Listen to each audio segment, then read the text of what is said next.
Hey everyone, welcome back. If you're joining me tonight, go ahead and get comfortable. Pull the blanket up, maybe turn the light down a little. You don't need to be fully awake for this one. In fact, that's kind of the point. Tonight we're drifting back to Rome. Not the Rome of marble columns and confident emperors waving at adoring crowds. No, we're going to the other Rome. The one that spent about 300 years slowly, magnificently, almost impressively falling apart. The Rome that kept insisting it was fine while everything around it quietly stopped being fine. It's one of history's great slow-motion disasters, and it is genuinely one of the most relaxing things I know to talk about, because nothing dramatic happens all at once. It just sort of unravels, gently, like a very old sweater on a very tired emperor. So settle in. We're not going anywhere fast. Neither was Rome. Now, the first thing to understand about the fall of the Roman Empire is that nobody really noticed it was happening. And that's not a metaphor. Historians have been arguing for literally centuries about when exactly Rome fell. The traditional date most people learn in school is 476 AD. A man named Odoacer, a Germanic chieftain, deposed the last Western Roman emperor, a young man with the deeply unfortunate name Romulus Augustulus, and that was supposedly that. Empire over, lights out, go home. But here's the thing. The people living through it didn't experience a dramatic ending. There was no final battle, no moment where someone looked around and said, well, that's Rome done then. It was more like a very long Tuesday that kept going, and by the time it was Wednesday, something had changed, but nobody could quite say what. Edward Gibbon, the 18th century historian who wrote the absolutely massive and wonderfully titled Decline and Fall of the Roman Empire, suggested the whole process took roughly 1,000 years, if you include the Eastern Empire, which kept going as Byzantium until 1453. 1,000 years of declining. That's impressive, honestly. Most things don't take that long to fall apart. Rome made an art of it. Let's go back to the beginning of the end. Or rather, the beginning of the end, which started, as many Roman problems did, with a man who was extremely confident in himself. We're talking about the 3rd century AD, and the 3rd century was, by any reasonable measure, a complete catastrophe. Between 235 and 284 AD, so about 50 years, the Roman Empire had somewhere in the neighborhood of 50 different emperors. Some historians put the number higher. A few of those emperors lasted years. Most lasted months. Several lasted weeks. At least one, a man named Gordian I, lasted about 3 weeks before dying of grief after his son was killed in battle, which is either very poignant or extremely inconvenient, depending on how you look at it. His son, Gordian II, had lasted about 3 weeks before that. The Gordians were, as a dynasty, not built for longevity. This period is called the Crisis of the 3rd Century, which is a wonderfully understated name for what was essentially Rome having a complete breakdown in slow motion. Emperors rose and fell with exhausting regularity. Many were military commanders who got proclaimed emperor by their troops because the troops liked them, or because the troops were bored, or because there was a pay dispute, and then were subsequently murdered when someone more popular came along. The Senate, which had once held enormous power, became largely decorative. The real power was with whoever had the most soldiers willing to follow them on a given afternoon. It was, in other words, deeply unstable. And instability, as any empire will tell you, is expensive. The economy suffered, trade routes were disrupted, plagues swept through, and Rome in this period had some genuinely terrible plagues, including the plague of Cyprian, which reportedly killed 5,000 people a day in Rome at its peak. 5,000 people a day in one city. The Romans were stoic about many things, but even they found this difficult to process. The borders, which had once been impressive and well defended, became increasingly difficult to maintain. Germanic tribes to the north, the Goths, the Vandals, the Alemanni, among others, began pressing against the frontiers with greater frequency and greater success. The Persians to the east were also assertive and unhelpful. In 260 AD, the Emperor Valerian was captured by the Persian king Shapur I, which was the first time a Roman emperor had ever been taken prisoner by a foreign enemy. Shapur was reportedly quite pleased about this. Roman historians were reportedly quite mortified. Valerian spent the rest of his life in Persian captivity, which is the sort of thing that happens when an empire has been having a bad century. But Rome, being Rome, didn't collapse. It adapted, barely, messily, but it adapted. A series of what historians somewhat charitably call these soldier emperors or Illyrian emperors, men who came up through the military ranks and were genuinely competent administrators and generals, managed to stabilize things toward the end of the 3rd century. Claudius Gothicus defeated the Goths. Aurelian reunited the empire after it had briefly split into 3 pieces: the Roman Empire, the Gallic Empire in the west, and the Palmyrene Empire in the east, because apparently one empire wasn't complicated enough.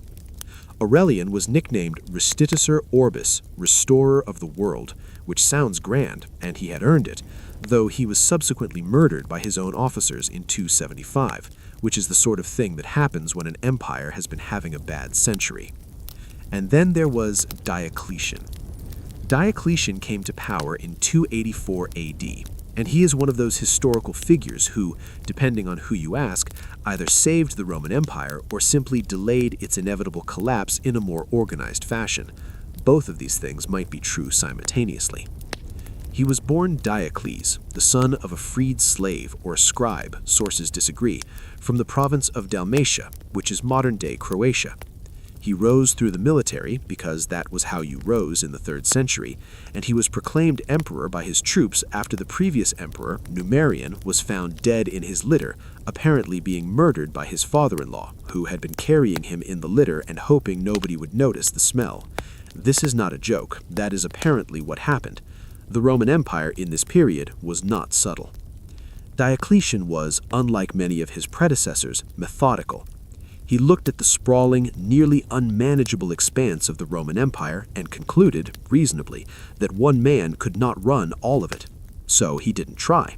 He created the Tetrarchy, which means rule of 4, dividing the empire administratively between 4 co-rulers, 2 senior emperors called Augusti and 2 junior emperors called Caesars. It was, on paper, an elegant solution. In practice, it worked for as long as Diocletian personally kept everyone in line, and then promptly fell apart the moment he retired. He also reformed the currency, reorganized the military, restructured the tax system, and reorganized the provinces. He issued the Edict on Maximum Prices in 301, attempting to control rampant inflation by setting maximum prices for hundreds of goods and services across the empire. This was a lovely idea that did not work, because price controls rarely do, and merchants simply stopped selling goods rather than take a loss, which created shortages, which made everything worse, naturally. He also persecuted the Christians vigorously and systematically in what became known as the Great Persecution, beginning in 303. Churches were destroyed, scriptures were burned, clergy were imprisoned and executed.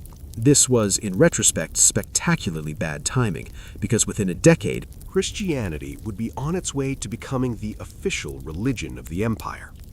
The wheel of history has a way of being ironic. In 305, Diocletian did something that no Roman emperor had ever voluntarily done before. He retired. He stepped down. He went home to his palace in Split, which still exists, by the way, as a remarkably well-preserved archaeological site in Croatia, and grew cabbages.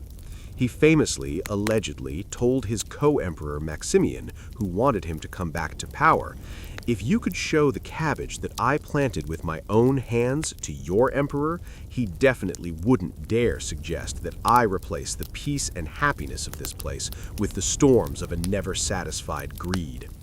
He loved his cabbages very much. The Tetrarchy, meanwhile, immediately began collapsing.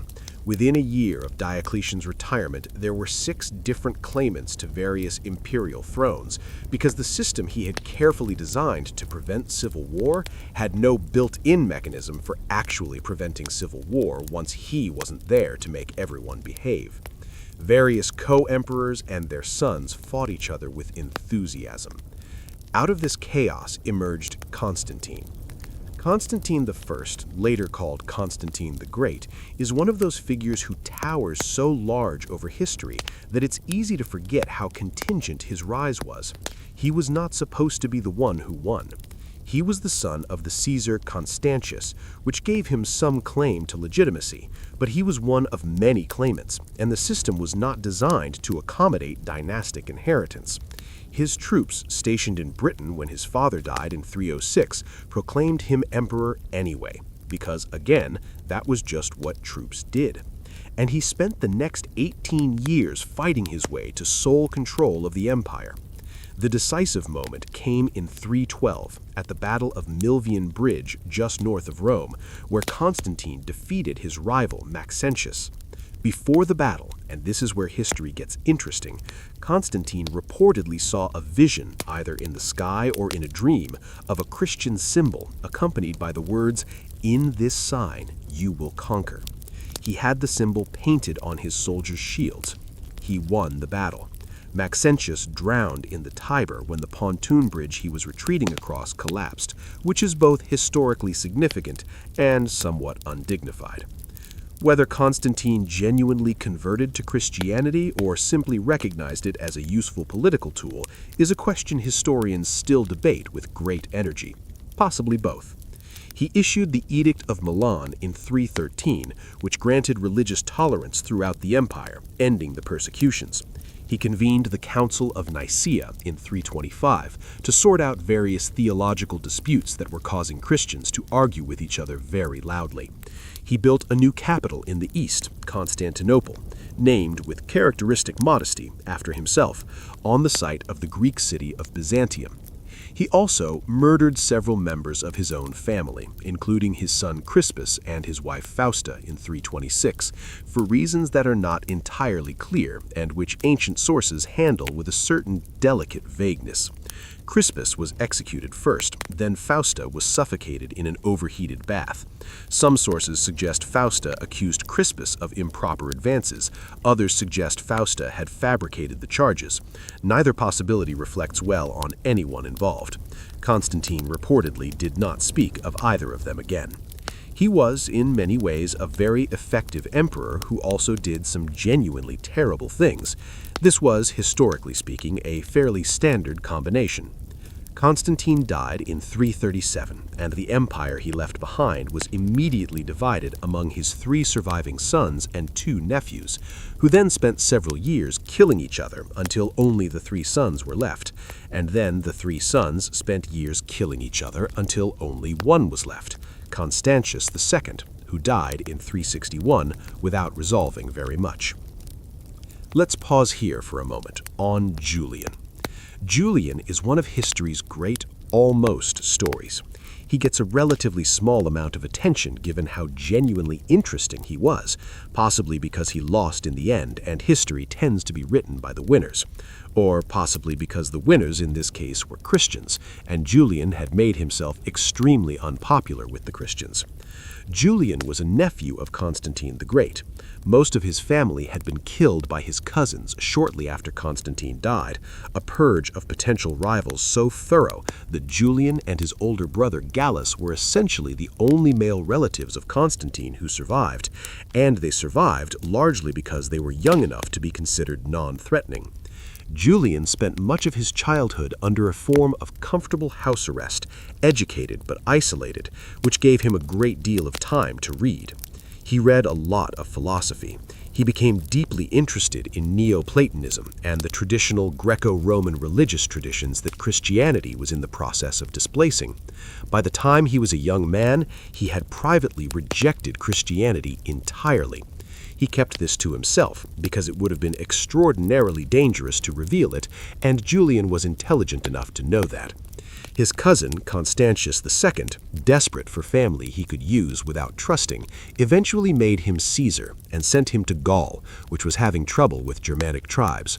Julian, to almost everyone's surprise, turned out to be an excellent general. He won battles, he managed supply chains, he was personally popular with his troops, in a way that Constantius, governing from the east, was not.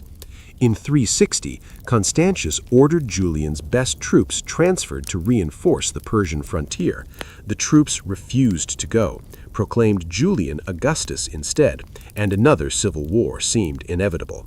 Then Constantius died of a fever in 361 before any fighting could occur, which resolved things neatly, if unexpectedly. Julian became sole emperor and immediately, openly reverted to paganism. He reopened pagan temples, restored sacrifices, attempted to rebuild the Jewish temple in Jerusalem as a counterweight to Christian influence. This project was abandoned after what ancient sources describe as mysterious fires and earthquakes interrupting construction, which later Christian writers interpreted as divine intervention, and which modern historians interpret as possibly an earthquake and possibly a fire of mundane origin. He did not persecute Christians to his credit, but he removed Christians from government positions and cut off state funding to the church, which the Christians found deeply annoying and referred to as persecution anyway. He also wrote extensively and philosophically, produced satires, corresponded with intellectuals across the empire, and generally gave the impression of a man who would have been much happier as a scholar than as an emperor. He reigned for less than 2 years. In 363, leading a campaign against Persia that had initially gone well, he was struck by a spear during a skirmish. Sources disagree whether it was thrown by an enemy or, as some ancient sources cryptically suggest, possibly by someone on his own side. He died that night. He was 31. His last reported words, according to the historian Ammianus Marcellinus, were a philosophical meditation on the nature of life and death. According to later, less reliable Christian sources, they were, "Thou hast conquered, Galilean," addressed to Christ. The second version is almost certainly invented. It makes a better story. History has a weakness for better stories. With Julian dead, the empire returned to Christian emperors. The brief flicker of the old gods went out quietly, the temples closed again, and the empire continued on its slow, comfortable, meandering path toward not being an empire anymore. The word barbarian is one of those words that's interesting to think about as you're drifting off. It comes from the Greek barbaros, meaning someone who doesn't speak Greek. It was an imitation of what foreign speech sounded like to Greek ears, a sort of bar of incomprehensible language. It wasn't originally a term of contempt so much as a term of distinction. Over time, it acquired the contempt. Language does that. The people Rome called barbarians were not, in actual fact, particularly barbaric by any objective standard. The Goths, the Vandals, the Franks, the Burgundians, these were complex societies with their own laws, traditions, artistic achievements, and political structures. Many of them had been in contact with Rome for generations. Many served in the Roman army. The line between Roman and barbarian was, by the 4th and 5th centuries, considerably blurrier than Roman writers likes to admit. But they were pressing on the borders, and the borders were getting harder to hold. In 376, something happened that changed everything. The Huns, a nomadic people from the Central Asian steppes, began moving west with extraordinary speed and violence. They were, by contemporary accounts, terrifying, skilled horsemen, ruthless raiders, and apparently quite startling in their physical appearance to people who hadn't seen them before. The Roman historian Ammianus Marcellinus described them in terms that suggest a deep cultural shock.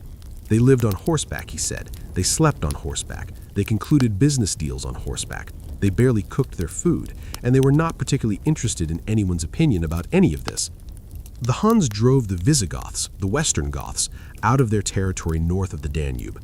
The Visigoths, suddenly homeless and frightened, sent ambassadors to the Eastern Roman Emperor Valens, asking permission to cross the Danube and settle within Roman territory. They would serve in the Roman army in exchange for land and protection. It was, in theory, a reasonable arrangement that Rome had made before with other groups. Valens agreed. Somewhere between 100,000 and several 100,000 Visigoths crossed the Danube. The numbers are uncertain, but it was a very large group of people. What happened next was a case study in how to take a manageable situation and make it completely unmanageable through a combination of corruption, arrogance, and spectacular administrative incompetence. The Roman officials responsible for receiving and settling the Visigoths were corrupt and incompetent, which was not unusual, but in this case it had consequences. They failed to disarm the Visigoths as required. They failed to adequately provision them. They exploited them, selling them food at grossly inflated prices, allegedly including dog meat. and allegedly accepting Visigoth children as payment when the adults ran out of money. When Gothic leaders complained, the Romans invited them to a meeting, apparently with the intention of arresting them or killing them. The leaders escaped. The Visigoths, hungry and angry, revolted. The resulting war culminated in the Battle of Adrianople in 378, one of the most consequential battles in Roman history. Valens, who had handled the entire situation with the confidence of a man who did not realize how badly things were going, led the Roman Eastern army against the Visigothic forces. He had been advised to wait for reinforcements from the west. He declined to wait, possibly because he didn't want to share the victory. The Roman army was destroyed. Valens himself was killed. According to tradition, his body was never recovered. He may have died in battle, or he may have been wounded and taken shelter in a farmhouse that was subsequently set on fire. Either way, he was very dead. The defeat at Adrianople shattered the myth of Roman military invincibility. It wasn't the end of the empire, but it was the end of a certain kind of confidence. The Visigoths remained in Roman territory, undefeated, unassimilated, essentially an armed nation within the empire's borders. Theodosius I is called Theodosius the Great, which tells you something about how Rome was doing by this point. His main achievement was keeping things from falling apart faster than they might have, which in a different era might not have earned someone a the Great. He also made Christianity the official state religion of the empire in 380, which was historically significant. He also divided the empire between his two sons when he died in 395, which was historically disastrous. His sons were Arcadius, who got the east, and Honorius, who got the west. Neither of them was particularly impressive. Arcadius was described by contemporaries as slow and easily manipulated. Honorius was described by contemporaries as slow and interested in chickens. His genuine enthusiasm for raising poultry is one of those historical details that sits in the mind pleasantly. The Western Roman Empire was unraveling around him, and he was tending to his birds. Alaric is one of the more poignant figures in this whole long story. He was a Visigothic leader who had served in the Roman army, who considered himself a Roman as much as a Goth, who wanted nothing more complicated than an official Roman military command and lands for his people within the empire. He spent most of his career trying to negotiate this, failing, and then raiding Roman territory to remind Rome that he existed and that his requests should be taken seriously. Rome consistently responded by offering him something, then withdrawing the offer, then being surprised when he was annoyed. He sacked Rome in 410. This requires a moment of appreciation, because Rome had not been sacked in 800 years, not since the Gauls had briefly occupied it in 390 BC. It was not just a city, it was a symbol. It was the center of the world, or had been, or believed itself to be. The news of Rome's fall spread through the empire and beyond with the force of genuine shock. Saint Jerome, writing in Bethlehem, said that the city which had conquered the world had itself been conquered, and that his voice stuck in his throat and sobs interrupted his words. This from a man who was not given to sentiment. Honorius, informed that Rome had fallen, reportedly first thought the messenger was referring to his favorite chicken, also named Roma. When clarified that it was the city that had fallen, he is said to have relaxed. "But I just fed her from my hand." This story may be apocryphal. It is also extremely plausible. The sack itself was, by ancient standards, relatively restrained. Alaric had converted to Christianity, as had most Visigoths, and he reportedly ordered his troops to respect churches and to grant asylum to anyone who sought it. Churches were not burned. Civilians who stayed inside church buildings were generally not harmed. By the standards of ancient warfare, this was remarkable.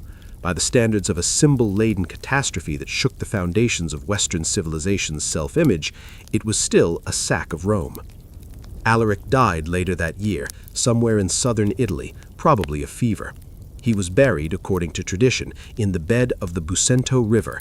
His followers reportedly diverted the river, buried him with his treasures, then returned the river to its course and killed the workers who had done the digging, so that no one would know the location. The tomb of Alaric, if it exists, has never been found. People still occasionally look. The Western Empire stumbled on for another 66 years after the sack of Rome, which gives you a sense of how these things work. The fall was not the sack. The sack was a symbol. The actual structural collapse took longer and was considerably less dramatic. a series of increasingly ineffective emperors, increasingly autonomous military commanders, increasingly fragmented territory. Military power in the West was largely wielded by men called magistri militum, masters of soldiers, who were often of Germanic origin and who were in practice the real rulers. Stilicho, half Vandal and deeply effective, managed things for Honorius until Honorius had him executed in 408, a decision that removed one of the few people capable of holding things together, which was, as decisions go, not a great one. Aetius, another capable general of mixed heritage, similarly held the West together through the 430s and 440s, defeating Attila of the Hun at the Battle of the Catalaunian Plains in 451, which is often called one of the battles that saved Western civilization. He was subsequently murdered by the Emperor Valentinian III personally in 454, because Valentinian was jealous of his power. A senator reportedly told Valentinian that he had cut off his right hand with his left. Within a year, Valentinian was murdered by two of Aetius's former soldiers, naturally. We should spend a few minutes with Attila, because Attila deserves a few minutes of calm, unhurried attention. He becomes king of the Huns, or rather co-king of the Huns with his brother Bleda in 434. He murders his brother in 445 because sharing power was not really Attila's style.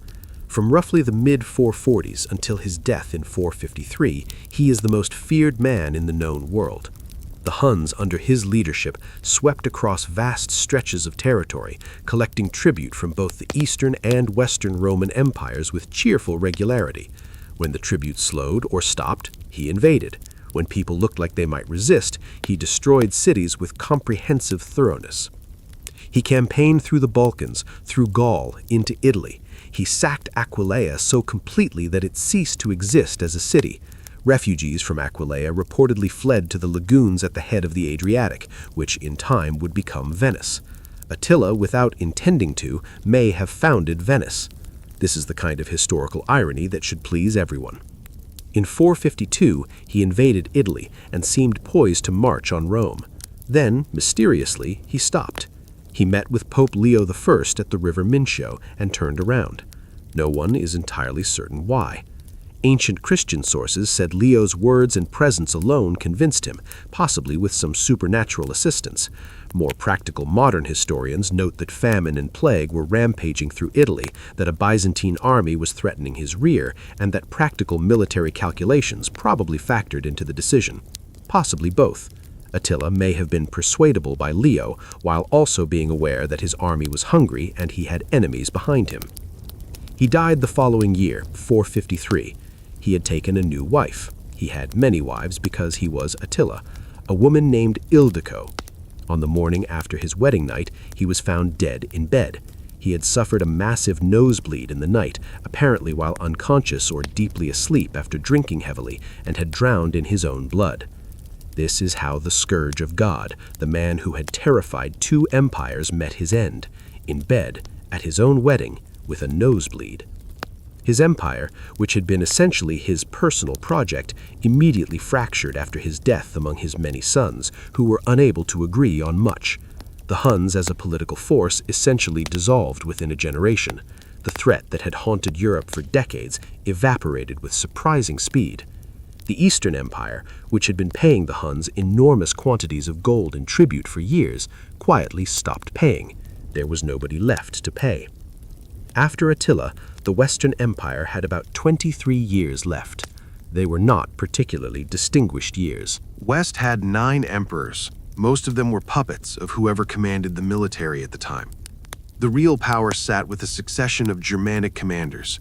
Ricimer, who was half Visigoth and half Suevian, controlled things for much of the 460s and early 470s, making and unmaking emperors with a thoroughness that the Senate could only observe with exhausted resignation.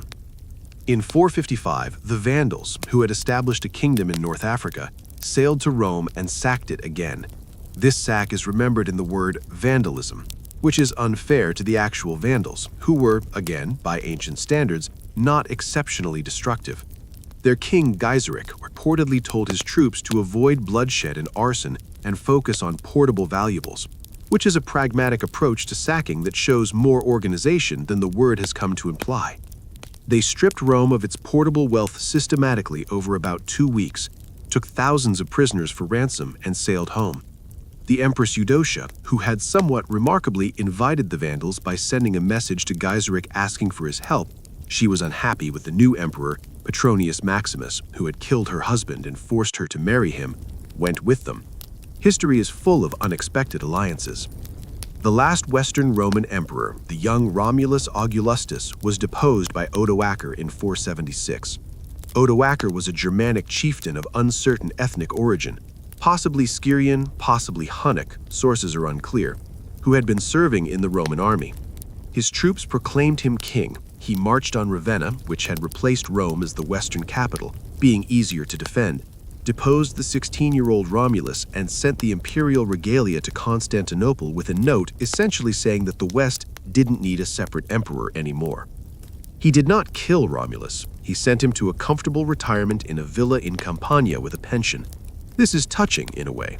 Romulus was young and probably not very threatening, and the name Romulus, the name of the legendary founder of Rome, was perhaps too symbolically loaded to put to a sword, or Odoacer was simply merciful. Either way, Romulus lived on, quietly, apparently for decades. We don't know when he died. The Eastern Emperor Zeno, who received Odoacer's note and the imperial regalia, did not send them back. He gave Odoacer the title of patrician and tacitly recognized his rule over Italy. There was no declaration that the empire had ended. There was no announcement. There was just a new arrangement. The West, having spent 300 years fraying at the edges, simply stopped, and the East kept going.